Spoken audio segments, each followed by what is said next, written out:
What's up, family? Get this video a big thumbs up. So we're here to have a conversation. I'm always open to the possibility of being wrong, and let me know you guys' thoughts down in the comments below. So the position that Tim Watts stand on is coming off like America chose to seek this negative direction for the country versus their false hopeism that they were constantly spewing. And joy comes in the morning crap, right? But Watts, the way I perceive it, is basically saying, I want to acknowledge what the people are saying. So with no further ado, family, check this out. I think we're going to have to understand what type of leadership do they want. We were pledging to be inclusive. We were pledging to bring people in.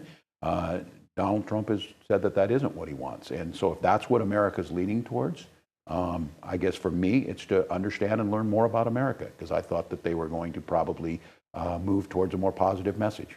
I think we're going to have to. Well, that was Tim Walz, and that's the problem. He's still infatuated, and this whole Democratic Party been infatuated with Donald Trump. To be honest, I think they already like him. I just feel like they just did it for a political stunt to act like they were against him because there was their opponent at the time who they constantly slander and try to weaponize or use their establishment to weaponize against their opponent, which is Donald Trump.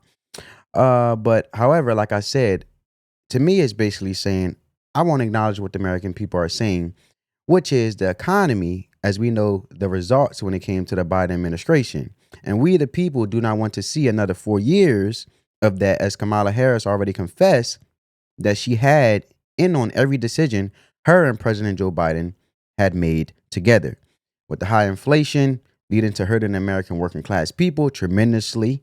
But this just shows that the establishment involving the Democrats believe that they know what's best for the American people and that they're better than everybody, I should say. And even though they are so out of touch, but in their minds, in their unrealistic bubbles, not able to resonate with the people, is that American people just didn't understand the message. That's how they look at it in their minds.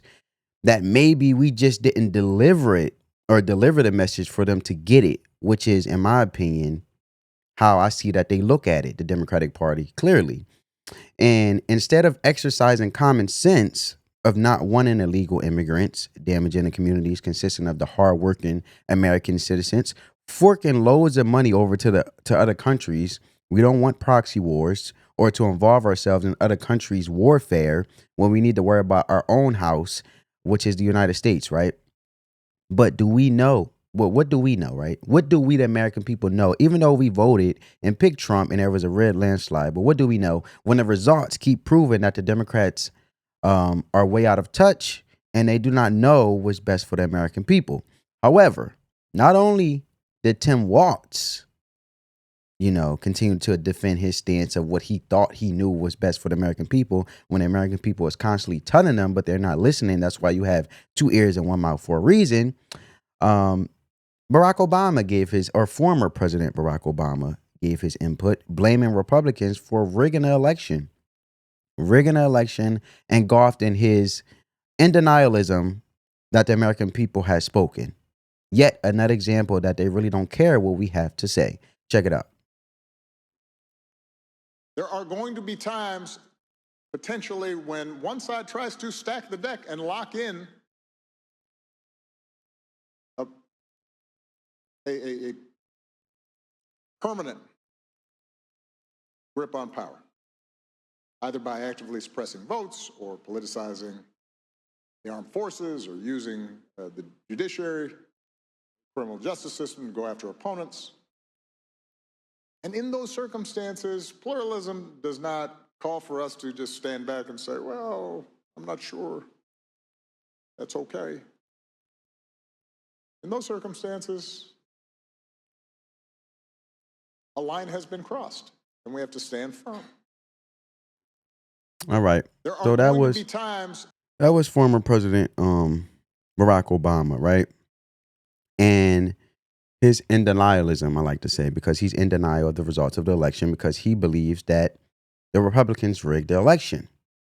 What you guys see in the thumbnail, you guys, see my point, right? And if you don't, I want to add a little bit of context and I want to know you guys' thoughts down in the comments below, and get this video a big thumbs up if you got some value to it or another perspective, or you got some value from me, I would like to say.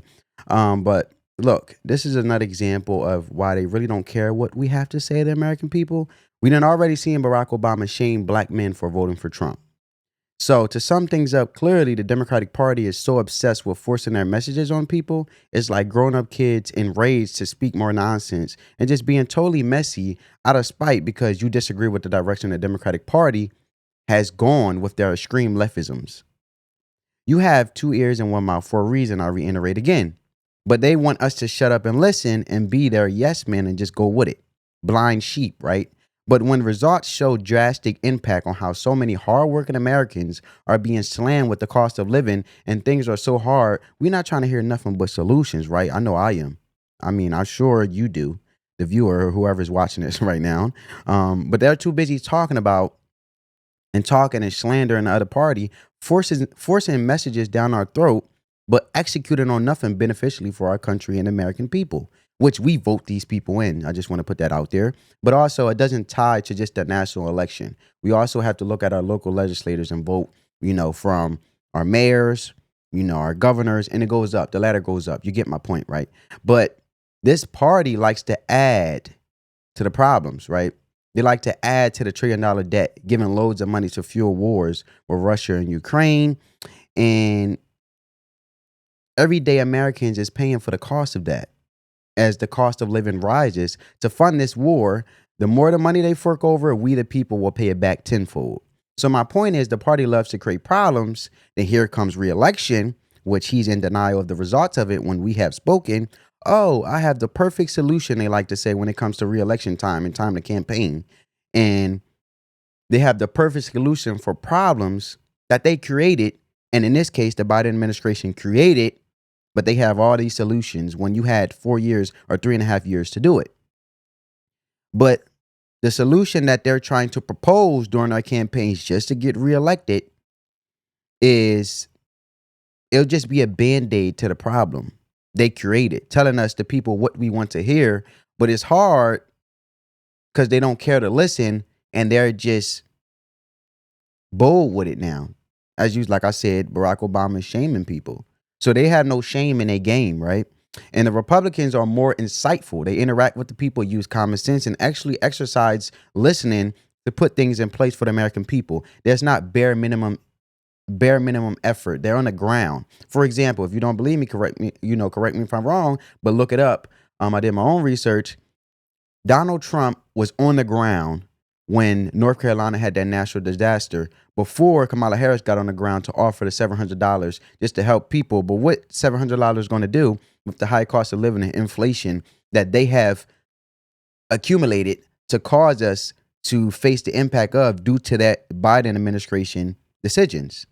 Due to Kamala Harris and Joe Biden decisions, they want to give $700 when the cost of living is high as ever and think that's enough solution. But Donald Trump was on the ground before Kamala Harris even got on the ground and was already executing as if he was the president when he's not even a president yet. And they were still campaigning. Actually, the election never took place. And he was already on the ground donating, getting money, doing the things that needed to be done and being a leader, right? And that's why we the people, American people, have spoken.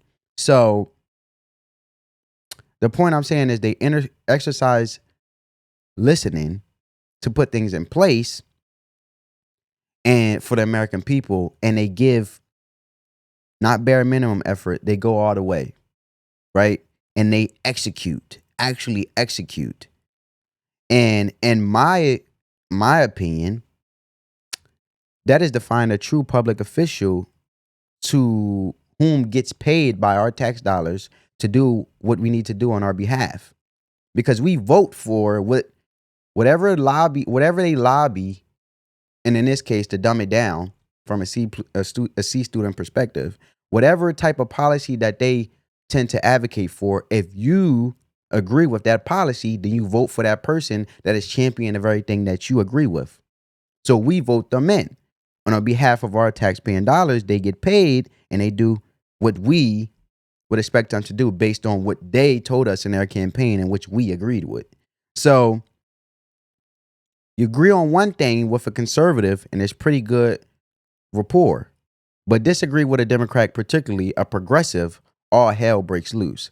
But hopefully Barack Obama can recover after this election and get the hate out his blood. I doubt it. But let me know you guys' thoughts down in the comments below. Get this video a big thumbs up if you got some value from it. On that note, family, peace.